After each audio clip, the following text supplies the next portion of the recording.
عمران خان ترجمان طالبان بن گئے۔ عمران خان اب پاکستان سے دشمنی میں اتنے آگے نکل چکے ہیں کہ وہ اب کھل کے طالبان کی ترجمانی کرنے لگ گئے۔ چاہے انڈیا ہو یا تحریک طالبان پاکستان، ایسا لگتا ہے کہ عمران خان کی ہمدردیاں پاکستان سے کم اور پاکستان کے دشمنوں سے زیادہ ہیں۔ حال ہی میں ایک خوفناک دہشت گردی کا واقعہ باجوڑ میں ہوا تھا، جس میں 50 سے زائد پاکستانی جانیں چلی گئی تھیں۔ ابھی اس واقعے کی تحقیقات جاری ہیں اور ابھی تک مکمل تفصیلات کسی کے پاس نہیں، مگر ترجمان طالبان خان صاحب اپنے دہشت گرد دوستوں کی حمایت میں پہلے ہی نکل آئے۔ سنیے کیسے عمران خان تحریک طالبان پاکستان کے وکیل کے طور پر کھل کر سامنے آ گئے۔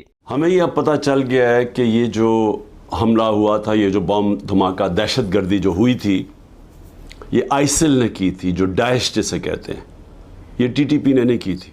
آپ نے سنا کہ کیسے عمران خان تحریک طالبان پاکستان کو اس واقعے سے بالکل دور کرنے کی کوشش کر رہے ہیں، جبکہ ابھی تک مکمل معلومات بھی سامنے نہیں آئیں۔ بے شک داعش نے اس واقعے کی ذمہ داری قبول کی ہے، مگر ہو سکتا ہے کہ اس میں تحریک طالبان پاکستان کے لوگ بھی شامل ہوں۔ ہم نے پہلے دیکھا کہ وہی دہشت گرد کبھی تحریک طالبان پاکستان کا جھنڈا لے کے اور کبھی داعش کا پاکستان کے اندر دہشت گردی کے حملے کرتے ہیں۔ یہ ایک ہی گروپ کے لوگ ہیں، مگر یہ دیکھ کر بہت حیرانگی ہوئی کہ پاکستان کے ایک سابق وزیر اعظم اتنا کھل کے دہشت گردوں کی حمایت میں آ گئے۔ عمران خان کے وزارت عظمیٰ کے آخری دنوں میں عمران خان نے باقاعدہ طور پر تحریک طالبان پاکستان کے دہشت گردوں کو کھلی چھوٹ دی اور افغانستان سے پاکستان واپس بلایا اور کہا کہ اب پاکستان اور تحریک طالبان پاکستان مذاکرات کریں گے۔ یاد رہے اس وقت جنرل فیض حمید کور کمانڈر پشاور تھے اور عمران خان کے کہنے پر انہوں نے بھی تحریک طالبان پاکستان کو کھلی چھوٹ دے دی۔ سوات میں تحریک طالبان پاکستان کے لوگ اپنا اسلحہ لے کے کھل کے سامنے آ گئے اور کسی ادارے نے ان کو عمران خان کے کہنے پر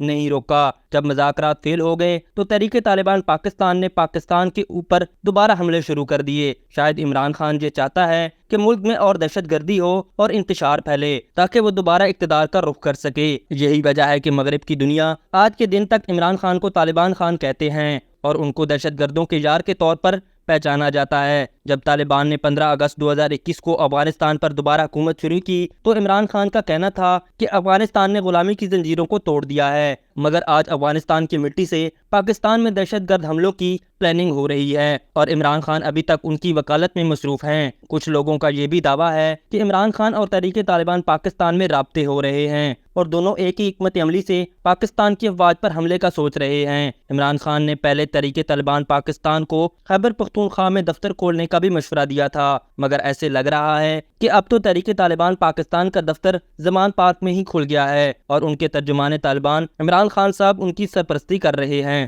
ابھی تک کے لیے صرف اتنا ہی۔ مزید دلچسپ اور تازہ ترین خبروں سے آگاہ رہنے کے لیے ہمارے چینل اسلام آباد انسائیڈر کو سبسکرائب کرنا مت بھولیے، اور اگر ہماری یہ ویڈیو آپ کو اچھی لگی ہے تو اسے لائک کر دیں اور اپنی قیمتی رائے کا اظہار نیچے دیے گئے کمنٹ سیکشن میں ضرور کریں۔